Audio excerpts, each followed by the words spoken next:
So our latest Fox News polls showed Democrat candidate Mikey Sherrill's favorability taking a hit among voters. 47% of New Jersey voters now see her as non-trustworthy. That number 7 points higher than it was in September. Voters are nearly split on Republican Jack Ciattarelli's ability to be trustworthy and honest.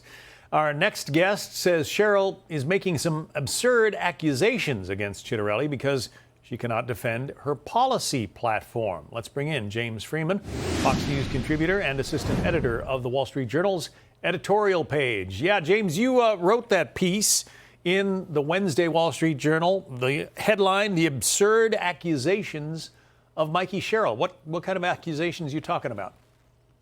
Yeah, I think for all of us who were watching the recent debate, we heard her say that Ciattarelli had allegedly killed tens of thousands of people, and you wondered if you had heard it incorrectly, and she basically repeated it.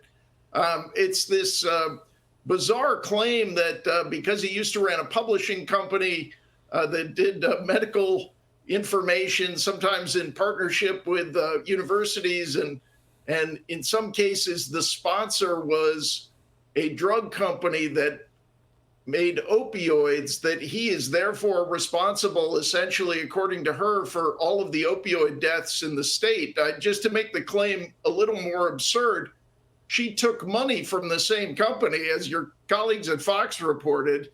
And on top of that, she was a federal prosecutor at the time.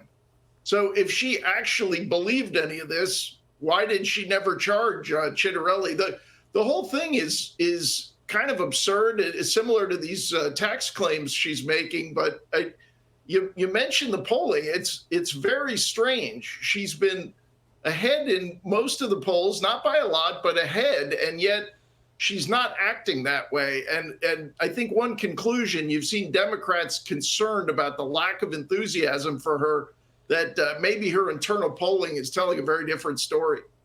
So Jeff Van Drew is a Republican congressman from New Jersey. He says the momentum is with the GOP this time around. Listen. New Jersey is a funny state. Yeah, we're a blue state. But by the way, let me say this. To see 200,000, probably close to 250,000 people now have changed over to Republican. It used to be a difference of well over 1 million more Democrats than Republicans, and now it's down to 800,000. So if the state is more evenly split than it used to be, it's going to come down to turnout, isn't it? Yeah, and also just defining yourself to voters. I mean, one thing that's kind of bizarre about this race is we're just across the Hudson River from New York City, where the Democratic nominee is a loud and proud socialist. Here in New Jersey, Sherrill and a bunch of other Democrats are basically trying to sound like Republicans, and maybe concerned about that shift that the congressman was talking about there. Trump got within 6 in this state last year. That was a little surprising. That was better than he had done the previous time. So I think there is a concern about this state shifting and about the concerns of voters. Everyone's talking about affordability. Obviously, big government makes things more expensive, as it has here. In New Jersey, what we have is a slow growth, relatively high unemployment state. Ciattarelli is saying, let's slash the corporate income tax rate, currently the highest in the country at 11.5, down to 5, to try and keep some of these businesses here, allow people to build businesses here. And I think it's possible that that's resonating, and that's why you're seeing a sort of entirely negative campaign on the other side. Yeah, the chairman of the Democratic National Committee pointed to the fact that there are only 2 races this year, governor's races, Virginia and New Jersey. He says they're spending big on them both. Now, you could wonder what the reason is, but listen here. This is the biggest investment we've ever made in New Jersey and in Virginia, much earlier than ever before. Democrats, if you're listening, don't hang your head. Wind is at our back. We've got the wind at our back. We've got great candidates like Mikey Sherrill and Abigail Spanberger who are running terrific campaigns, and we've got 2 weeks left to get the job done. But if you're spending a lot of money all of a sudden, James, that usually indicates at least a little bit of panic or concern. It could be.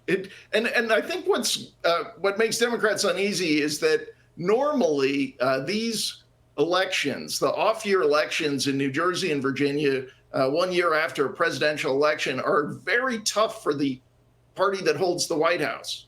So I think that's what maybe has them especially unsettled, is that races where in the spring they thought they had the perfect candidates and the perfect environment to get kind of the natural pushback after a president's first year in office, these are really turning into dogfights. And according to that Fox poll, a lot of movement toward Ciattarelli lately in New Jersey. Yeah, the polls have been getting tighter, as we said. James Freeman from the Wall Street Journal. James, thank you. Thanks, John. Click here to subscribe to the Fox News YouTube page to catch our hottest interviews and most compelling analysis. You won't get it anywhere else.